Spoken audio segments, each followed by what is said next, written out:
more information about the sleep toolkit that we'll be talking about.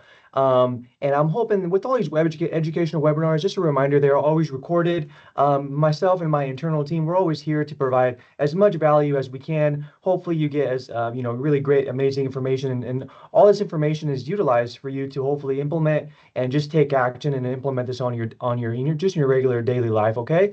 So before I started recording, I'd love to know a little bit more about how much you slept last night, what your quality of sleep is like, because I'd love to have, obviously a conversation about our sleep and how it really impacts our daily life, our cognitive function, our cardiovascular system.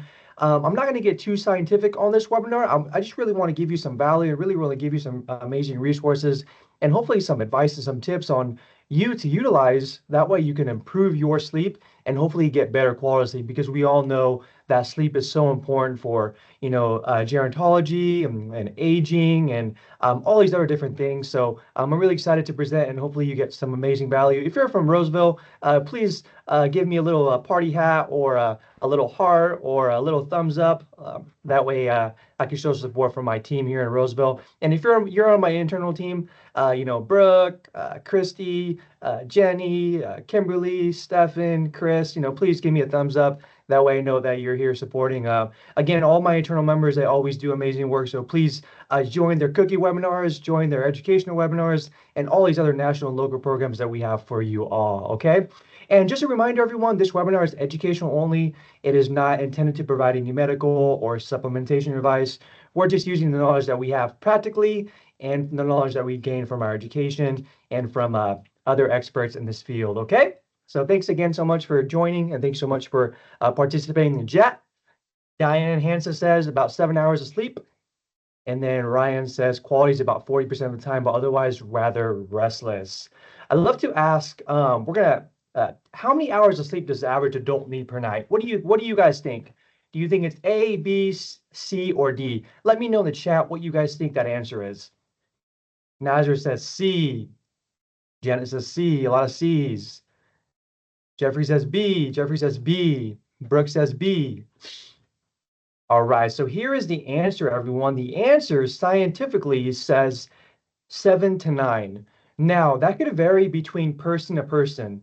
For myself, I love anywhere between 8 to 10.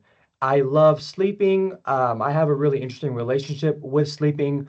And as we evolve, it's really interesting because our sleep needs vary, obviously, from person to person.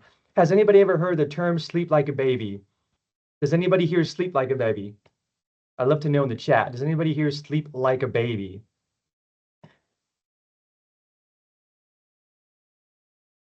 Christina says yes. Vicky says no.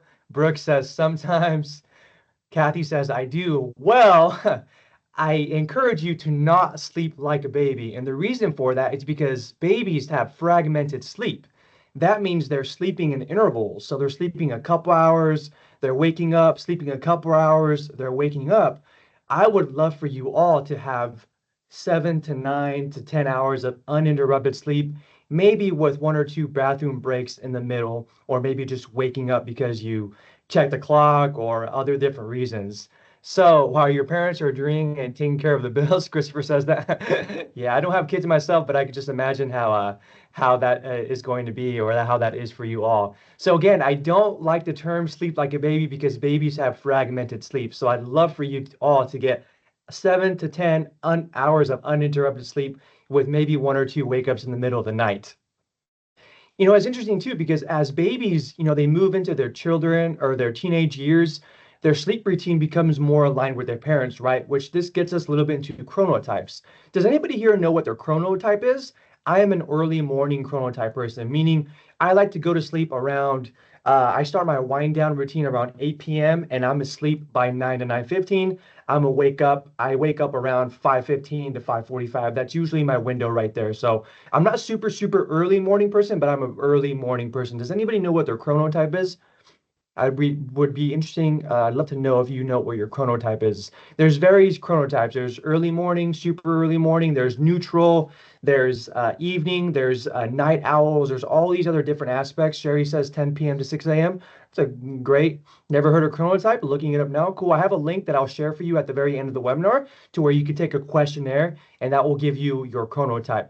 Brooke says she doesn't know hers, but she loves going to bed early and waking up early. Yes, 100%. Nasser, yep, I remember I posted that quiz a while back ago. 12 a.m. to 9 a.m. That's pretty late. And then Cassie says 10 p.m. to 5:30, Jim 10:30 to 6. So a pretty different array of chronotypes here. Pretty different times of going to sleep and waking up. Now, if you had the opportunity to wake up and go to sleep at whatever time you wanted to, you had no obligations the next day, you are financially free, you had to do whatever you want to do. What time would you go to sleep, and then what time would you wake up? I'd love to know that. My chronotype would still be kind of the same. I'm a big Sacramento Kings fan, so their games start at 7 p.m. I have to be asleep by 9:15. I can't watch a lot of third quarter or fourth quarter, unfortunately, because I have a pretty strict bedtime. But if I didn't have to do anything the next day, I'd probably watch the whole game. Elizabeth says sleep 11 to 2, wake 8 to 11. Jeffrey says 10 to 6.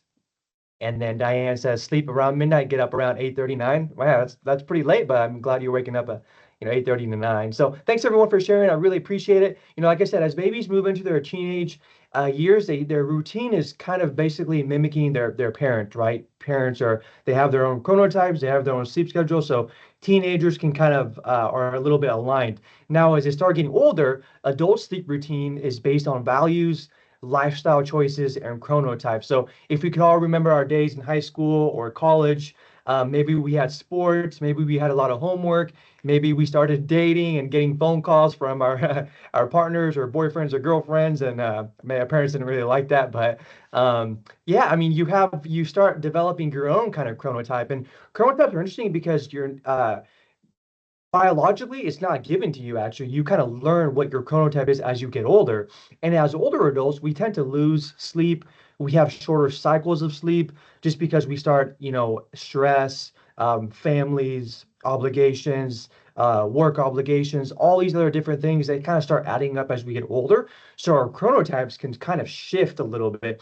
And then if you know senior citizens, yeah, they tend to sleep a little bit more. They have more frequent naps. So our chronotype is really interesting, and chronotypes are really interesting because it gives you data on where you at right now in your lifestyle, where you're at in your life, and how you could possibly shift your chronotype to meet your lifestyle needs. So hopefully you got some information on that. I will send a link of the chronotype questionnaire at the very end of the webinar. That way you can take it, and then I'd love to know where you're at after the chat, okay? Rondera says 11:30 to 4:40 a.m., but I take a short nap in the middle of the day. I'm interested, what time of the day do you take a nap? And the reason for that is because if you want to take a nap, or if you're going to take a nap, you want to do it. Let's say you're going to sleep at 8:30, 9 p.m. You want to make sure you take a nap before 3-ish p.m., 4-ish p.m., because you have all this, what's called adenosine that's building up and melatonin that's building up for you to fall asleep at normal your bedtime. If you take a nap too close to your bedtime, that could actually cause fragmented sleep and interrupted sleep. So just be careful on your window of when you take a nap and then when you go to sleep. And then caffeine and stimulants, all these different things I'll talk to you as we progress through the webinar. Rondera says after lunch. Marco says sleep 9 p.m. to 6:30 unless I go into the office and wake up at 5. Cool. And then Jim says I nap at 7 or 8 and still fall asleep easy at 10:30. Cool. Jim, it'd be really interesting to see what your brain activity is like if we were performing a sleep test on you and see how deep and what your non-REM sleep is like and what your deep REM sleep is. I won't get too much into that, but it would be really interesting to see what you're at. And then next, friends, the causes of sleep loss. So we know all this stuff: age, children or pets in bed, environment, an irregular sleep schedule, health conditions. Maybe your partner snores, and that just causes disruptions. Maybe you have some lifestyle habits, sleep disorders like sleep apnea, which is very prevalent in America, technology, obviously, medications. So, a regular sleep schedule, especially people in professions that are in shift work, nursing, firefighting, law enforcement professions, these professions have actually they've been researched and they tend to have a shorter lifespan because of the irregularity and rhythm of their sleep. So if you have a traditional 8 to 5, 9 to 5, you can kind of manipulate your sleep on depending on your work. But with these other professions, it's really hard because it really impacts aging, gerontology, how they look, skin's our biggest organ. You could really see if someone is in sleep deprivation or sleep debt based on the health of their skin, all these other different factors, the color of their eyes.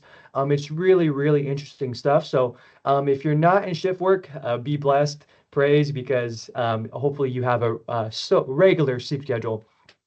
Mondura says people around the Mediterranean Sea take naps and ancient practice since the time of Romans and even before. That's a really cool. And then technology. So technology is obviously really important and a really important part of our lifestyle. Again, I'm very much strict on my sleep. If you know me in Roosevelt, I wear my blue light blockers. I promise I'm not wearing sunglasses inside. But my eyes are very sensitive, and your eyes are really obviously really important. Your limbs, your sense of smell, all these different senses. If you didn't have your eyes right, you wouldn't be able to see. So I really encourage everyone to get yourself a pair of blue light blockers if you find yourself staring at a screen a lot. And blue light blockers can really aid into what's called circadian rhythm. And that's really important. Our regular sleep schedule, regular sleep lifestyle. I'll go ahead and put a link in for the recommendations that I have for blue light blockers. I think this will bring you awesome value. Here is a link right here in the chat. And then here is the pair that I actually have and that has been shown to actually scientifically reduce the blue light that is coming through your screens. Okay. So this is some really good. I have these gunners right here. They're amber. There's a couple different ones, but nonetheless, they're really amazing. I feel so much good. My eyes are really nice. So I feel really amazing wearing those. But nonetheless, like I said, blue light is very detrimental to your melatonin production, adenosine, all these different aspects of sleep. Jim says, do blue light filter eyeglasses work? I've had that for years. Yes, they have scientifically. There's been a lot of research. You could look them up on PubMed, but there is a lot of research that supports wearing blue light blockers if you don't get enough sun from natural light to support a healthy circadian cycle. Yes. Also, too, just be mindful of like when you're going to sleep, right? So if you're going to sleep, 8, 9, 10, 11, 12 p.m., be mindful of how much arousal you have, right? That's like watching TV that's horror or suspenseful, or maybe I'm a Kings fan, so sometimes those games can get to the fourth quarter or overtime. I try not to get, tense and stressed. Cortisol is really important. When we wake up, our cortisol levels are high. They taper down a little bit. Afternoon, they go higher a little bit. And then you want your cortisol levels to go really down for you to fall asleep and not be so stressed and, have a soothing, good relaxation process going into bed. So if you have super bright lights, if the audio is super high, if you're watching these documentaries that are horror or murderous or all these suspenseful, all these, just be mindful, right? Because you don't want your cortisol levels going up so high when you're about to go to sleep. So also changes in sleep environment, during the summer when it gets super hot, temperature is really important. So if you sleep with your partner or yourself, being really hot, that just can be a little bit uncomfortable. You want your body to slowly decrease in temperature. And if you find yourself waking up at night, for me at least, it's a temperature thing. So they have all these different technologies now on mattresses to where you can kind of really control the temperature of your mattress. There's companies that are creating, if you ever rock a baby to sleep and babies fall asleep, they're making beds now to where it's slightly rocking you for adults. It's really interesting stuff, the amount of research and the amount of stuff that's coming on in sleep, because sleep has become such a prevalent topic now in health and wellness. That all these different aspects of sleep and as Americans living in America, a lot of Americans suffer from insomnia, just due to stress, due to economics and family life, all these other different things. So the more that you can utilize these lifestyle and action tips for yourself, hopefully the better you're able to fall asleep and stay asleep and feel refreshed and feel amazing waking up because cognitively, physically, cardiovascularly, if you exercise in the morning like I do, if you don't get a good night of sleep, or you have fragmented sleep, it really affects your aerobic system. So the more that we could use these tools and resources to help us fall asleep better, amazing. Also, too, noises. I actually use earplugs, and I've been using earplugs for the last 6 months.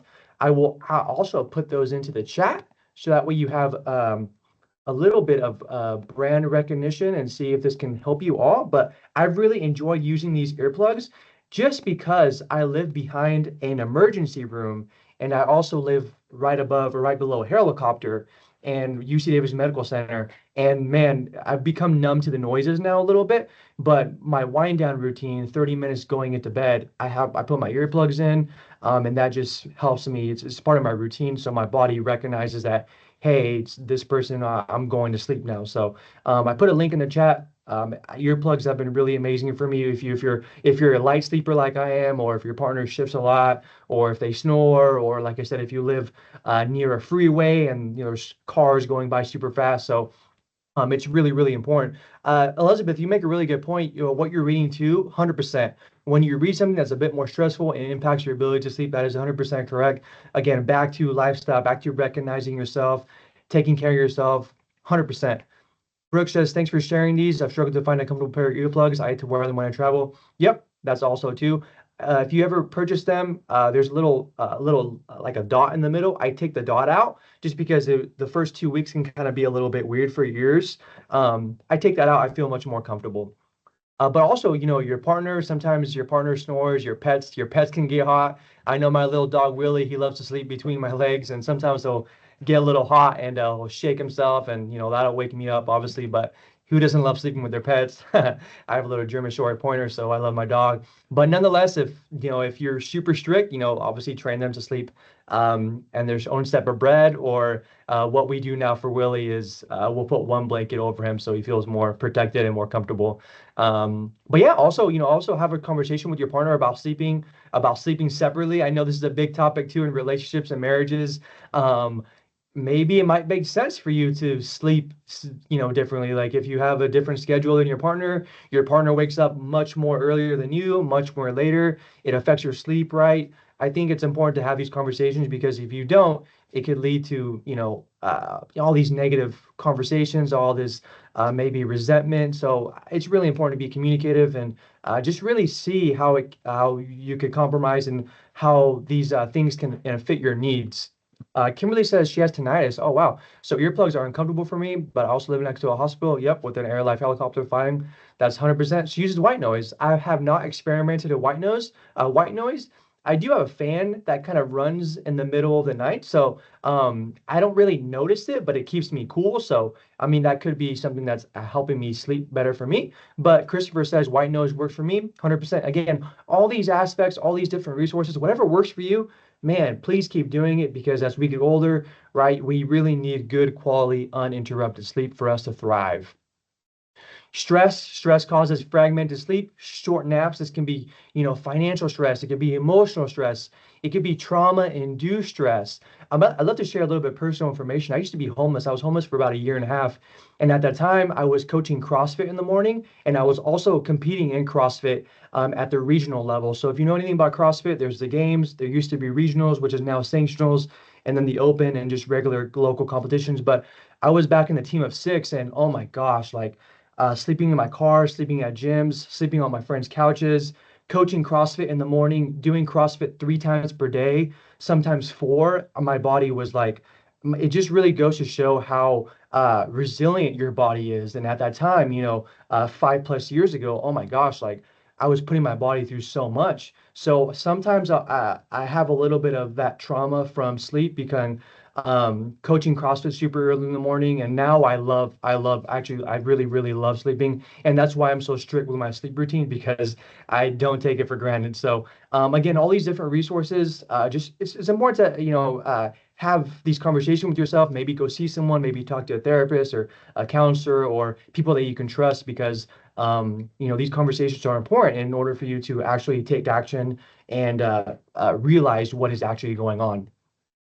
Also, too, if you feel anxious or you feel stressed, or maybe you have like you're going into bed and you're like, man, I have so much to do tomorrow. I have all these different things that you have to do. What I like to do sometimes, and you could use your phone, you could use your notes app, but maybe have a journal, maybe have a notepad next to where you sleep, and then write these things down. I'm a practitioner of journaling, so I journal my thoughts. I journal what's going on in my life, with my relationship, with my career, with my personal self. It's just for me to have so I can look back on one day. But nonetheless, like if you have these worries or you have these stresses or you have this to-do list, write them down. That way you have at least some peace of mind knowing that you're going to wake up the next day and that you're going to be able to see those things and you're going to be able to perform and take action and perform all these different duties that you may have, as a parent, as your own self, all these different chores that you may have. So I think journalings are really impactful. And as society kind of is going a little bit more stoic, I think it's really important to have that sort of reflection within yourself, and all these different things. Next slide, everyone. Next slide. True or false? Alcohol or a nightcap before bedtime may help improve sleep. Let me know. Let me know. False, false, false.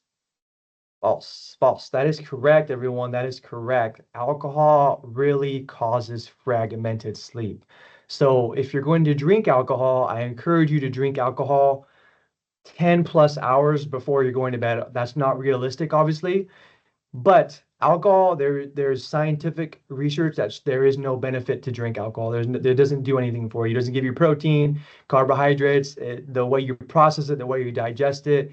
It works really hard for the body. But this is the point where you have to kind of choose, right?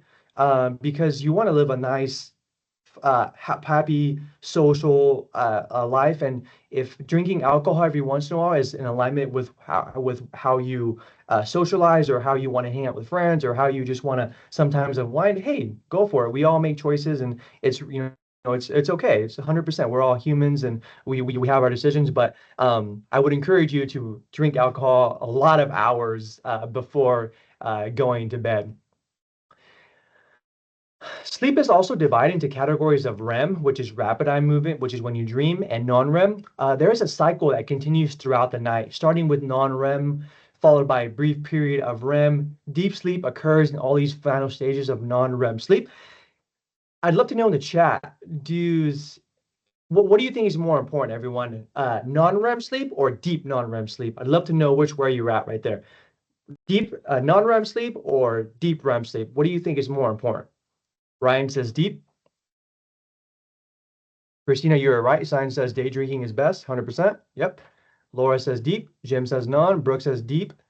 Elizabeth's deep non-REM. Well, friends, they are both equally as important. PubMed, all these, Dr. Matthew Walker, who's a sleep expert, there's a lot of scientific studies that have put people that have wakened people up during deep REM sleep and have wakened and have been prohibited people from getting non-REM sleep and then going right into deep REM. And there's been studies that showed that they are both equally as important. Some people cannot function very well for long periods of time. Some people lose their body awareness. Some people were put in a strength training sessions and their numbers decreased on both deep REM and deep non-REM sleep. So the first half is non-REM, second half is deep REM, where you sleep or where you dream. So they are both equally as important. So that's why it's important to get a longevity and quality amount of hours. That way you're hitting both deep non-REM and also deep REM sleep where you actually sleep.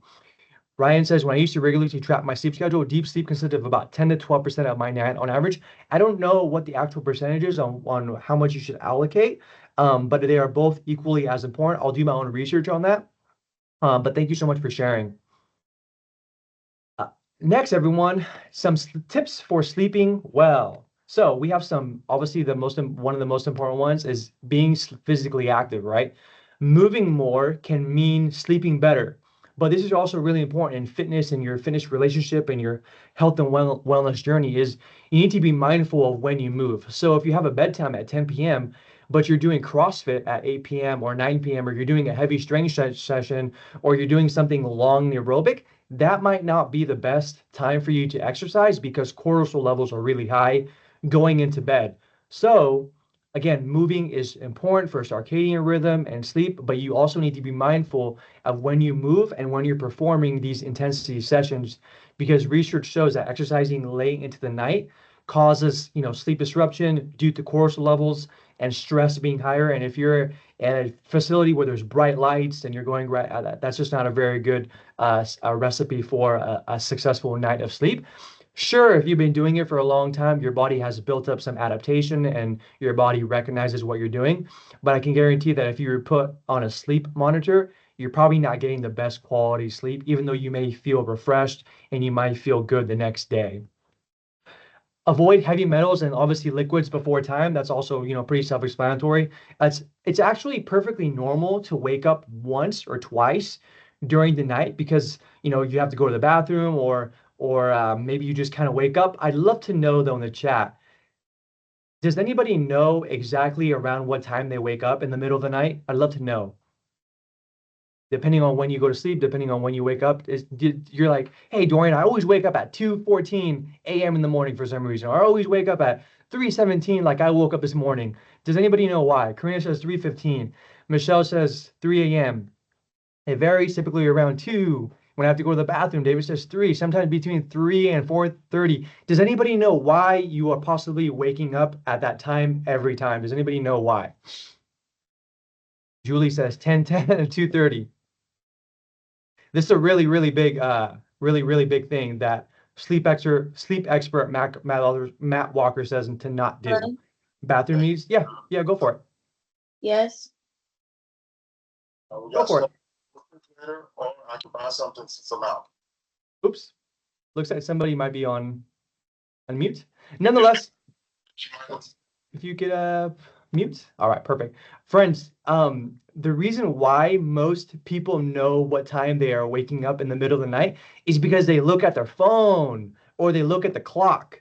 It's very important, no matter what. That's what your alarm clock is for, on your phone or maybe on an external clock device. When you wake up, don't look at the clock because your body starts recognizing what time you're looking at the clock. So if you wake up at 2:17 all the time, it's because you have programmed your body to either look at your phone or look at the clock and you know what time it is. So your body the next couple nights or however long is anticipating you to wake up at that time because it's the time for you to wake up.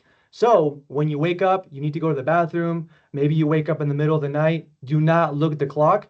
Have peace of mind knowing that you have an alarm clock that's going to wake you up at whatever time you set. For me, that's going to be 5:59. Okay. I don't know why I chose 5:59, but that's 5:59. Even if I wake up at 3:17, or if I wake up at 4:02, or if I wake up at 5:03, I know my alarm clock is going to wake me up no matter what. And 99% of the time, I don't ever wake up with an alarm clock. I wake up naturally. So again, or to reiterate, try not to look at the clock whenever you wake up in the middle of the night. Don't stress over it. Have some peace of mind knowing that you have an alarm clock, knowing that's going to wake you up. Also, too, avoid alcohol, caffeine, all these other different stimulants that you want to avoid these drinks because what it does to your REM sleep, specifically caffeine. Now, I don't drink caffeine. If I do drink coffee, it has to be decaf, just because I'm naturally energetic. I really know how to take care of myself. I cannot do caffeine at all. I can't even do like a sip just because I feel so jittery. So caffeine has around a 10 to 12 window of life, basically. Okay. Now, coffee, caffeine isn't what's prohibiting you from going to sleep or falling asleep because you can have a shot of espresso, take a nap, and then caffeine starts its process about 15 to 20 minutes later. Okay.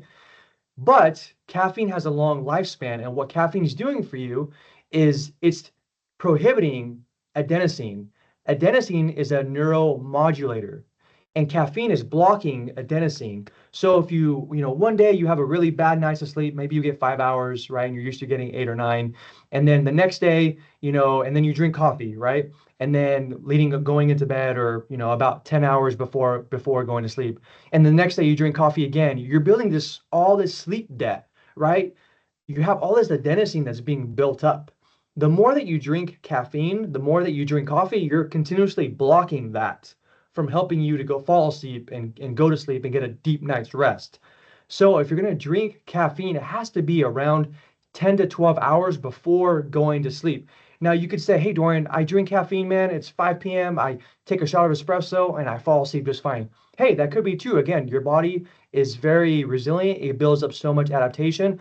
But I can guarantee you that if you put yourself on a sleep machine and someone's monitoring your sleep, I guarantee you your brain activity is going really, really high, and you're probably losing some deep REM sleep and deep non-REM sleep to make you feel even more refreshed. So again, do your own research. Again, this is not a medical device or supplementation advice, but caffeine is a stimulant, right?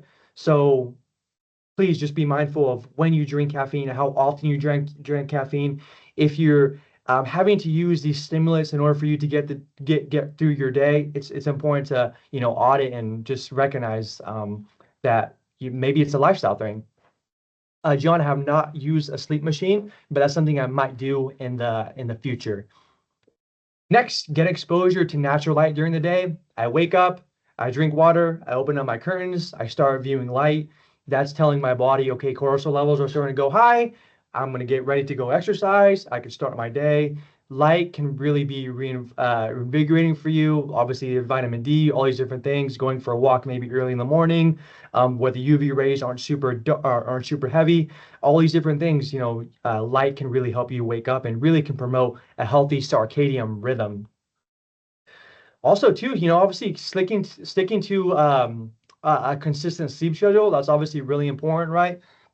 If you don't have regularity in your sleep schedule, your body's just like, what the heck am I doing? So it's important to have regularity in your sleep schedule. Obviously, just for a homeostasis, which is neutralization, and also just for your body recognizing when the wind down routine is going to start, when melatonin production gets really heavy during the night or leading up to bed. So it's important to have these sleep schedules. True or false, using a smartphone or electronics device prior to bedtime is a good way to unwind and prepare for sleep. I'd love to know true or false, true or false, true or false. False, false, that is correct. False, that is correct. Yep, if you're scrolling on social media, you're on TikTok, you're on Instagram, you're checking your emails, you're doing all these things, you're really doing yourself a disservice. So I really encourage you to have a wind down routine. I'm a strong advocate of a wind down routine. At 8 p.m. for myself, I am already in bed. I'm watching something neutral. Maybe I'm reading something super light. Maybe it's like a movie that's not super drama, suspenseful. It's usually Creed. I love Creed. It's one of my favorite movies. It's usually Black Panther, Lone Survivor. I like Lone Survivor. Fast and Furious. Those are some of my favorite movies. But I usually watch those because they're not super suspenseful for me. So I watch those things. And sports sometimes, like I'll just watch sports, not try to watch. Obviously, I'm a big Kings fan, but I try not to watch leading up if it's a super close game, just because I need to fall asleep. But also too is making sure your phone is on sleep mode. You can program your phone to being on sleep mode, so it automatically goes on to sleep mode. You're not receiving text messages, you're not receiving emails. About 8:30, I put my earplugs in and I go to the bathroom one last time before I sleep. I pray before I go to bed. I believe in Jesus, so those are things that I do for my wind down routine, and that helps me fall asleep and just caught in regularity, right?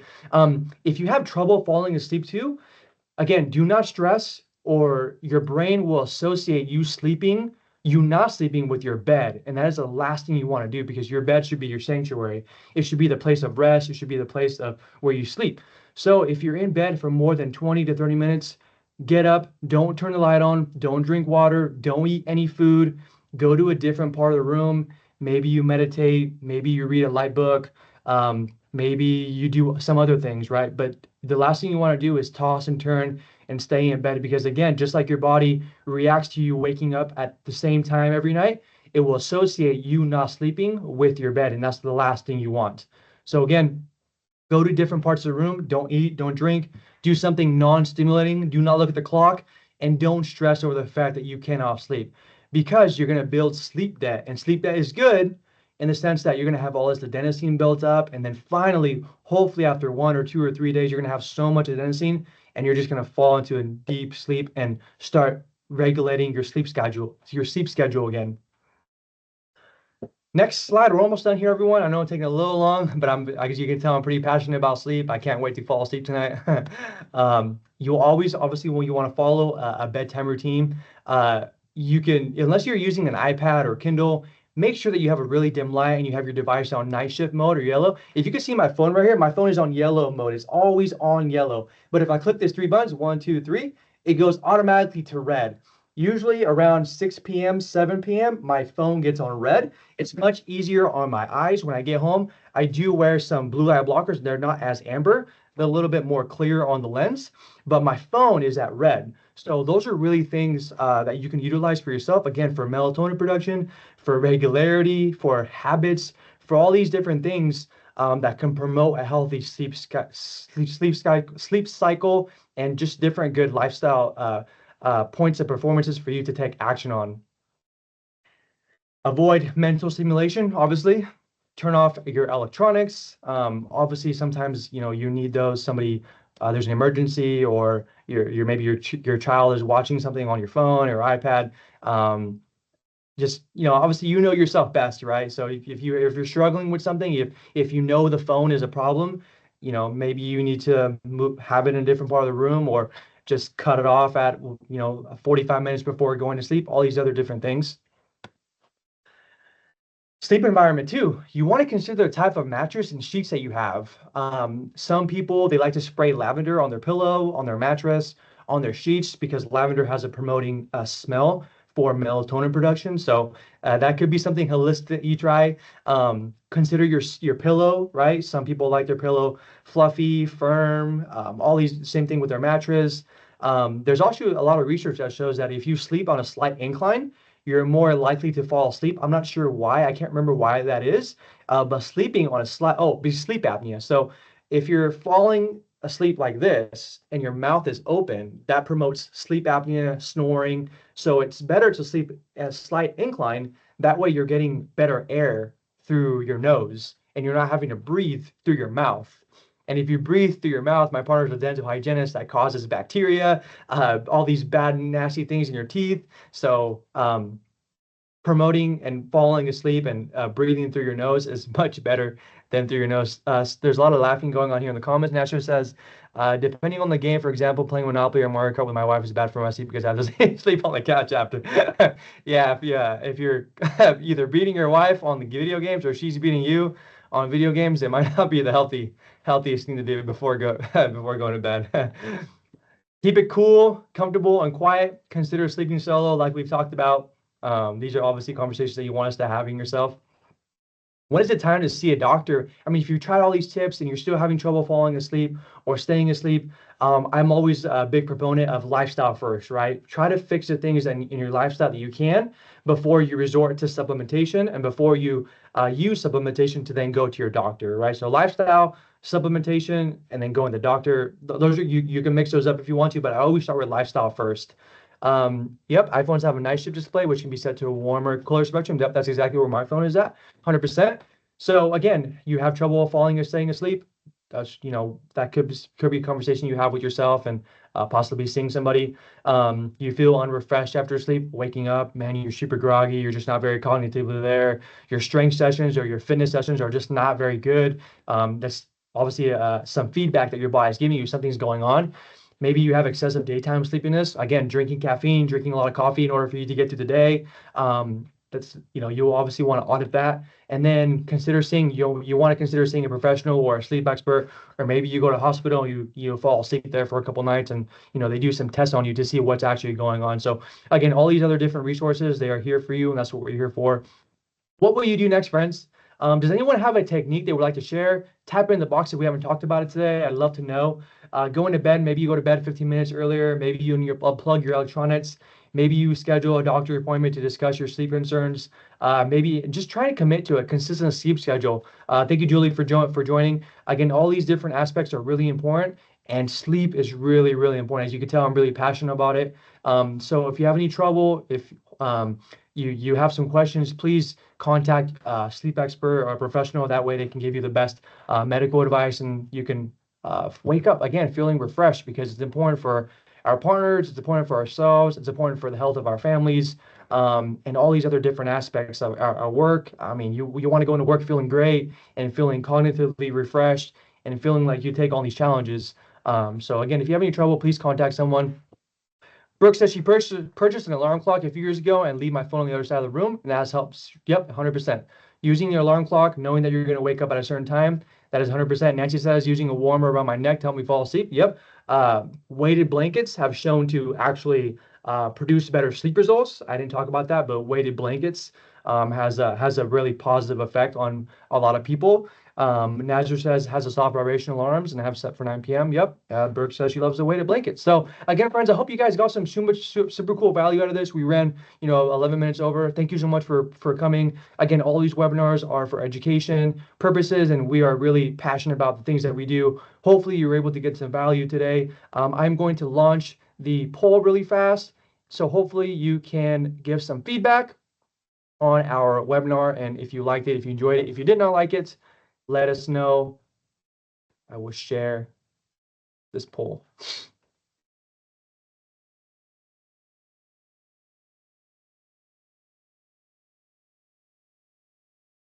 All right, let me know if you cannot see the questions. How satisfied are you with the webinar's information? Please let us know.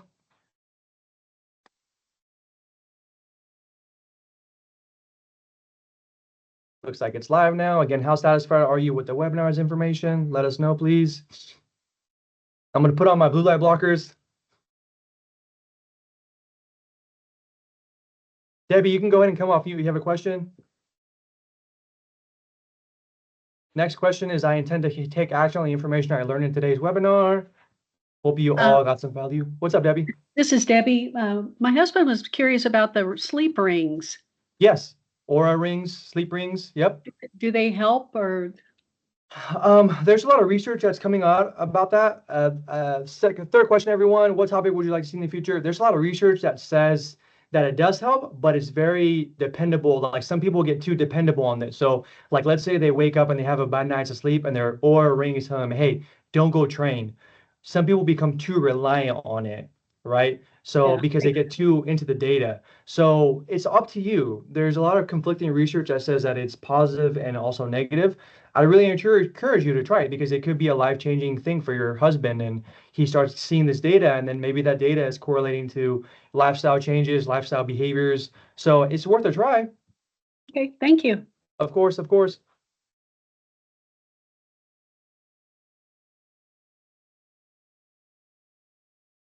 Anybody else have any questions, friends? Anybody else before we take off? Well, again, thank you so much for coming. Shout out to all my Roseville team. Shout out to my internal team. Thank you so much for being supportive. And again, thanks to everyone for joining. We're really here to help facilitate great conversation and really give you knowledge. And hopefully you take all this knowledge that you've learned or that you will learn and that you can implement in your daily life. So thank you so much for coming. I appreciate it. I'm going to stop the recording. And you guys, I hope you all enjoy the rest of your